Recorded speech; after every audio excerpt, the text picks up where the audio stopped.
Alright guys, it's been a while since I did an analytical video, and because I'm going to be going off for quite some time, as you will probably become aware of, I decided to throw in a video now. And what I wanted to discuss in this video, it's from the major, this demo.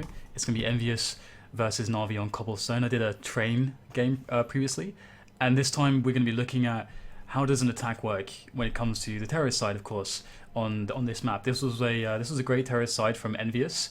And so we're going to be looking at what they did to be successful against Navi firstly, and how much of it came down to execution, how much of it came down to the opportunities they were able to create, and how they were able to create those opportunities with the tools at their disposal, players, resources, and how, what they were playing for, positioning, splitting off defense, these kinds of ideas. We're going to be looking at those more specifically. So without further ado, let's I suppose jump into the demo then. Let's see, is this working? Yes, okay, I think we're good. Black screen, there we go. Alright, so let us move forwards. Might have to adjust the volume a little bit. Don't really need the volume all that much in a video like this. Maybe that's a little bit too low. That should do the trick.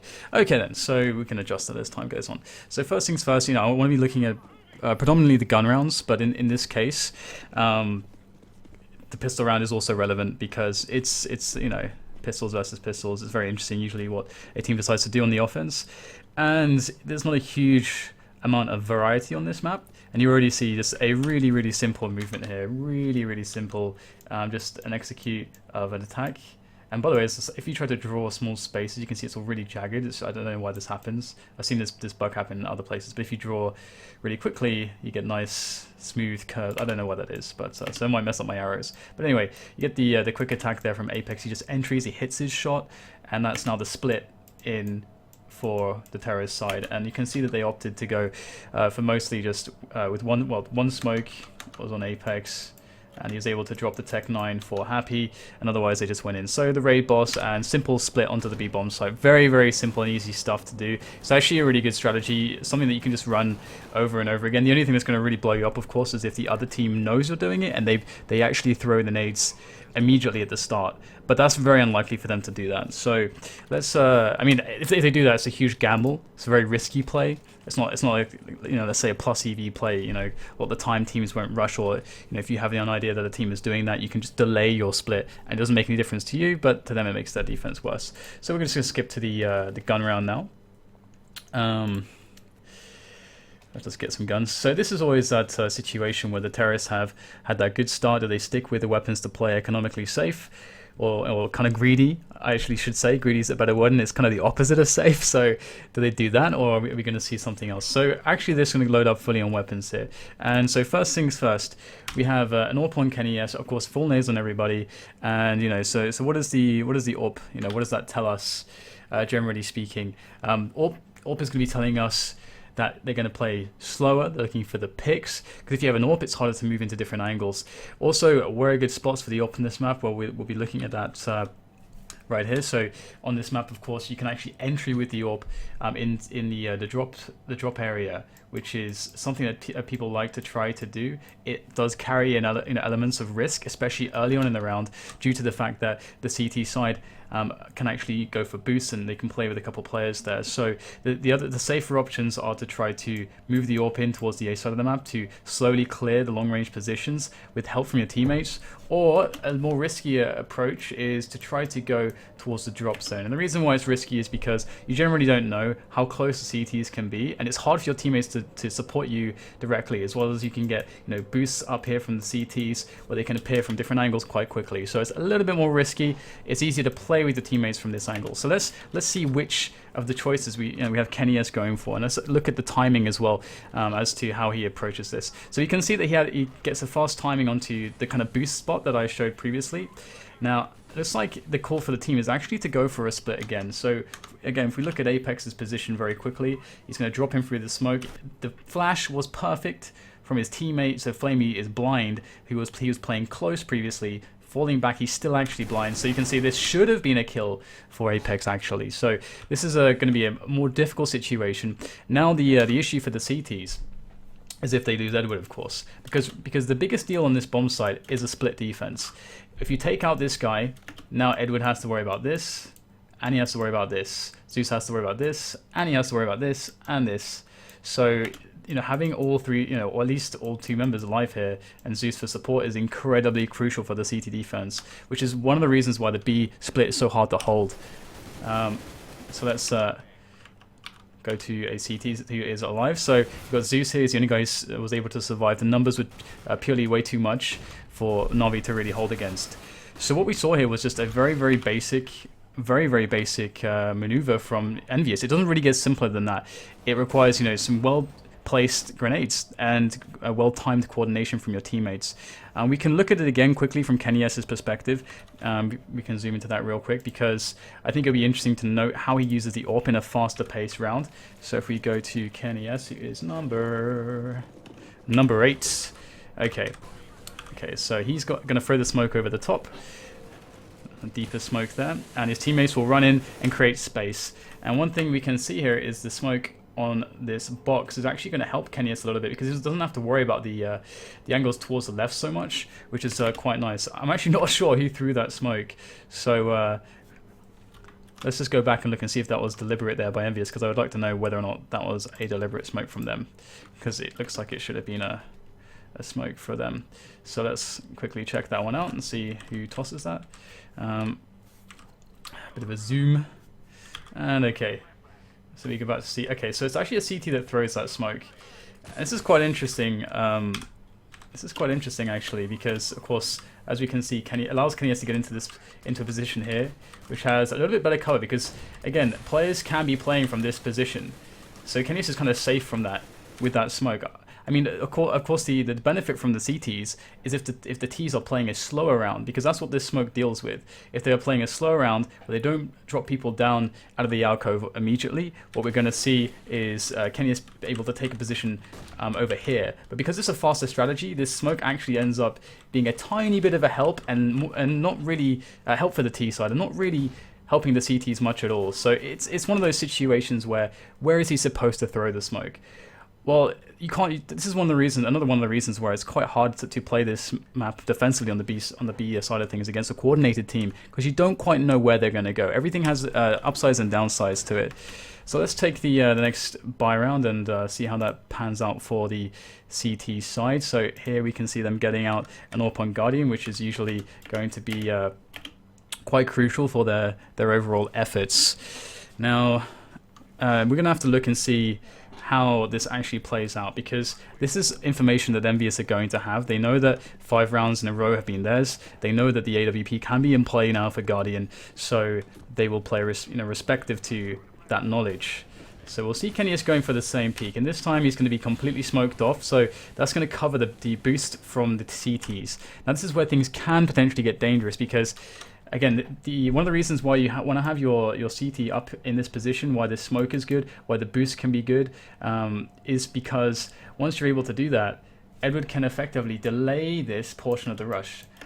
There's this term, of course, you know, staggering the push, which is incredibly crucial, because, and you hear me use this word in commentary as well. It's the staggering effect, of course, because coordination is incredibly key when it comes to any offensive.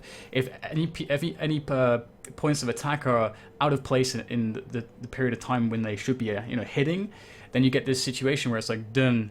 The whole idea of, let's say, a pincer attack is that you come in together, you have multiple fronts together, which splits the attention, and it decreases the advantage that the defensive team has playing from their choke points, and having a setup where they can cover each other. If you hit if you hit 2 players from 2 different sides, then boom.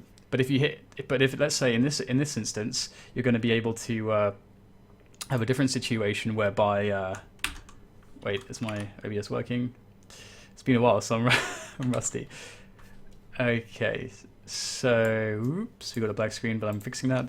So yeah, if you got a situation in this map, and you can see this is kind of the entire idea from EnvyUs, is like, if the CT side cannot find a way to hold this splitting effect, then there's nothing that you can do. And you can just keep doing these B plays. A lot of teams run into this problem on the CT side. But okay, so Edward placing himself here, what he's able to do is, Zeus can play into this position, Guardian can play into this position. They can both play relatively safely because Edward is able to, if the T's push, he's able to try to stop them here, get 1 or 2 kills, effectively slowing down the push, because if only one guy is left at this point, then it's very hard for him to then push into Guardian's position. If there's 2 players, they can easily trade into the drop or towards the site positions. They can usually trade in there. But if it's just one player, it's much harder, and it's usually going to be easier for him to just try to wait out the smoke, try to take an aim duel, an aim battle, and effectively this prong of the attack is shut down.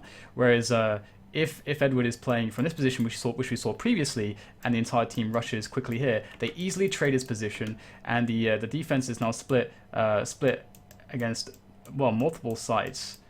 So then that becomes a big issue. So that's one of the purposes for the forward position here from Edward. It's very, very important. In fact, that's why we're going to now look at him and see what he's able to accomplish from there. Let's see if it works out. Again, it's not necessarily the best gun for the job. And you can see that the potential downside here of the way that the EnvyUs side are playing this is they're pushing down so quickly, so that if there is a player in Edward's position, he should in theory be able to get easier engagements, and he's going to get close range one against the AWPer because he still hasn't been spotted, and now you can see the difference. However, how much damage is he going to be able to do with this position? Looks like he gets a couple of kills. So if you imagine a situation where someone other than Zeus gets a frag in this spot, and we'll check we'll rewind and check the map really quickly. We'll see that Edward basically was able to partially counter what was previously a problem on the B split attempt from the EnvyUs side. So let's just go to the site really quickly. In fact, we can mostly just use we'll just use the overlay actually. In this instance, we don't need to see the frags. So let's slow it down a little bit as they get closer. So the split's starting to happen. Apex goes for the entry approach. He gets it. And that's obviously a big problem. And they're playing 2 there. They've also got Zeus in that position. So Zeus is able to get 1 frag. And now it's Edward's turn. The problem is that Zeus is going to get caught in the back here by MBK. Now that's the big issue there. So basically Zeus, what he needs to realize in this position is to give himself the best chance based on the quick play down drop zone. What he needs to realize is he cannot give himself up to this angle, especially in a situation where already EnvyUs has shown that they like to go very fast out the alcove onto these double angles. So that's essentially the mistake there. If, of course, Zeus is able to survive by not moving into MBK, and of course you have to understand the tactical consideration. There's going to be certain tactical considerations where he's going to be thinking, okay, I need to dodge properly in this instance to give myself an edge in the fight against Happy. I got to move in this way. But sometimes you just have to understand that I mean, you guys will understand this feeling that you get sometimes, where essentially you can feel that you can feel at your back there is danger and you cannot go backwards. You can't press S or A or whatever button you use. I use S because I use ESDF. I use D. Okay, so you can feel that you can't go backwards. It's one of those situations where he needs to be able to feel that it's not safe to do that. Obviously, it's a really hard situation, but you can see the timings are so very fine. But again, what EnvyUs have shown here as well is that their timing on the grenades is very, very solid, because they were able to stop Edward for just that 1 or 2 seconds with that flash that stopped him from actually stopping the rush essentially, stopping the that timing onto Zeus where he gets caught from 2 sides, and that's incredibly crucial. We'll constantly see this theme of how the rushes and the coordination is trying to split the defense, and how that's basically why the B split is so incredibly potent, and that's basically why the game is being won so heavily by EnvyUs right now. It's just on that merit, on that single merit. It's so difficult to deal with as the CTs. So we're going to see a variant now, where EnvyUs have shown this strategy again and again and again.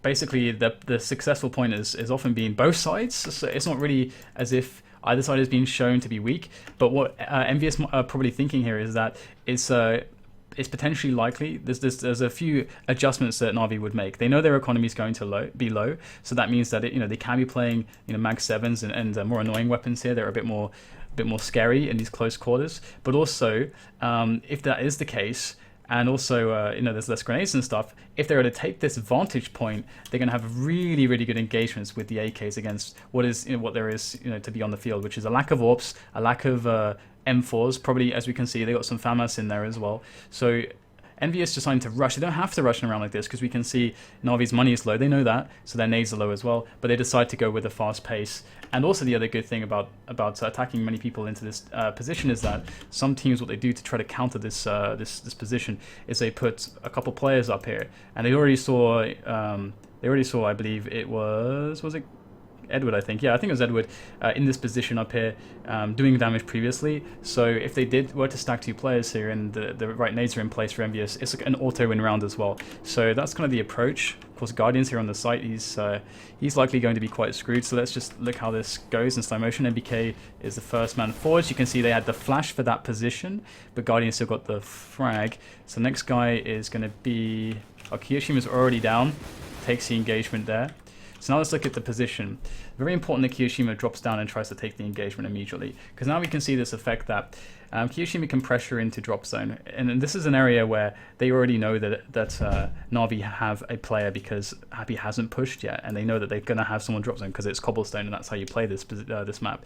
So essentially, what Kiyoshima is now doing is creating this moment where Happy gets to pick when he attacks into the drop, and we'll have to see how baity Happy's going to be with it. Some players have very good intuition on innate timings, so they'll understand, okay, Kiyoshima just killed a guy, now Edward's going to have to worry about his back.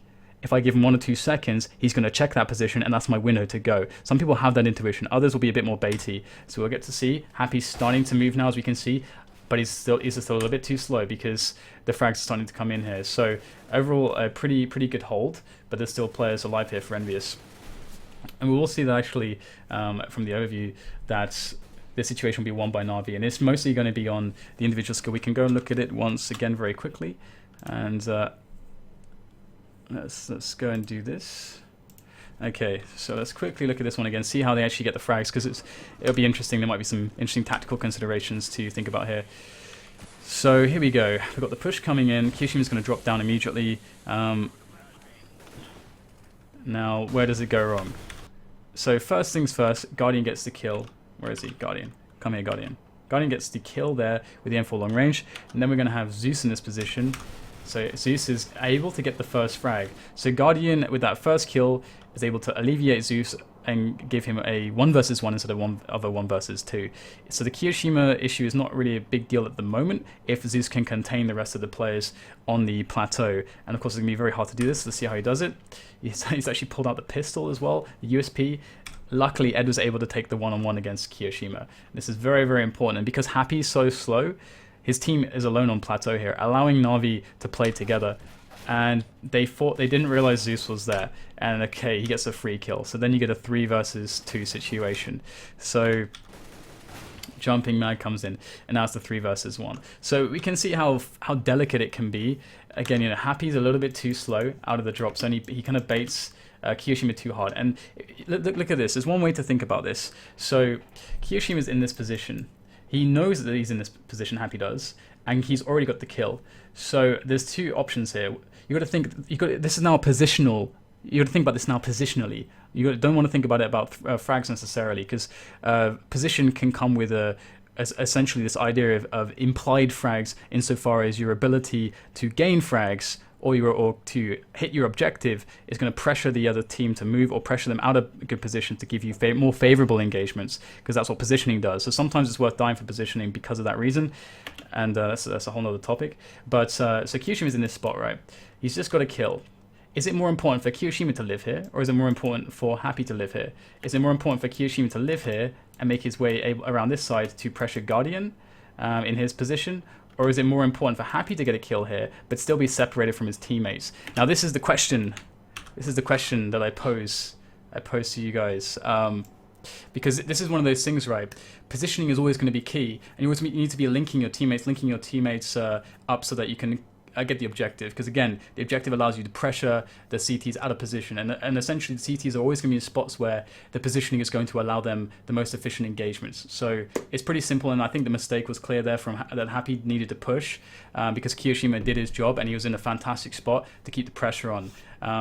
and also link up his teammates. It's very, very important. So, all right, let's go back in.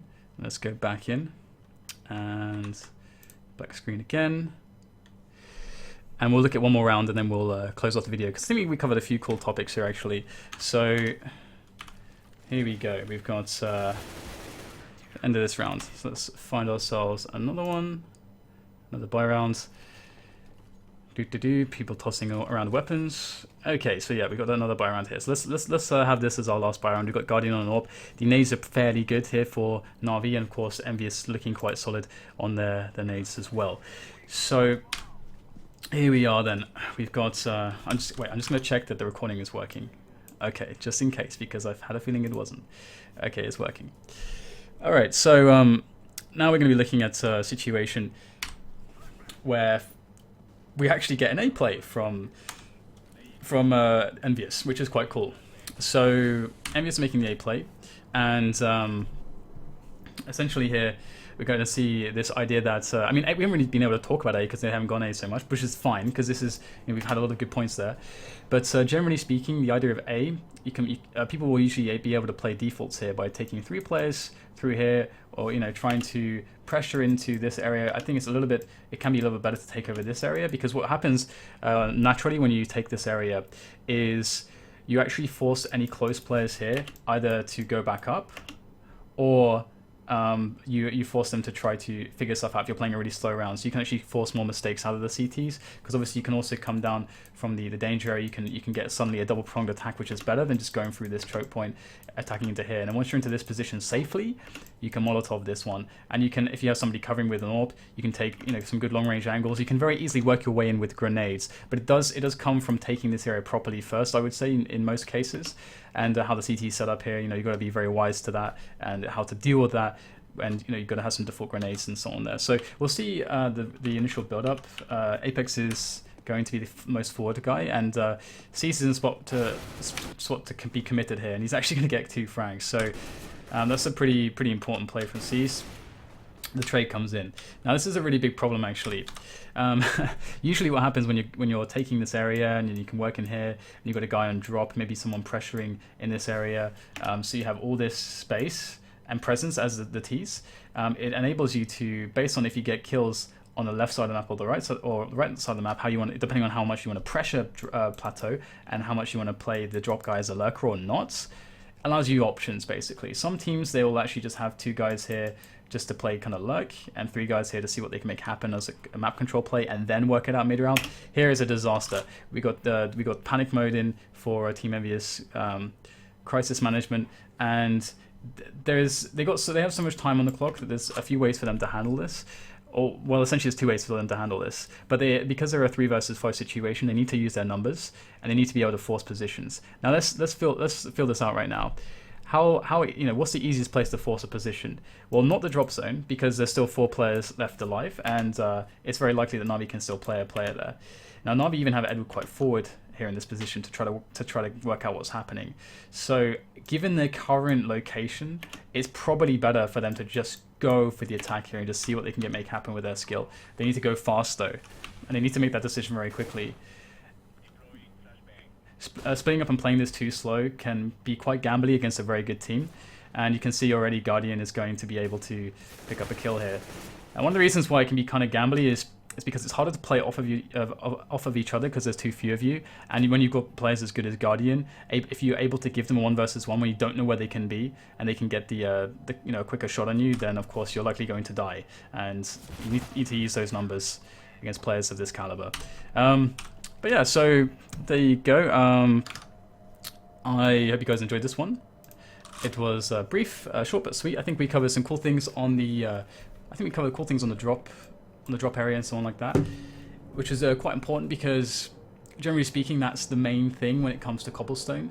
As I said, you know, otherwise, you know, you have the basics of Counter-Strike where people try to take map control, take positioning as the T's. They leave players dotted over the map to keep pressure, to slowly draw out grenades at the CT. So eventually, when an attack does get pushed, when a decision is made into the later round by the terrorist side, the CTs will be weakened in their ability to defend or retake due to the lacking of resources.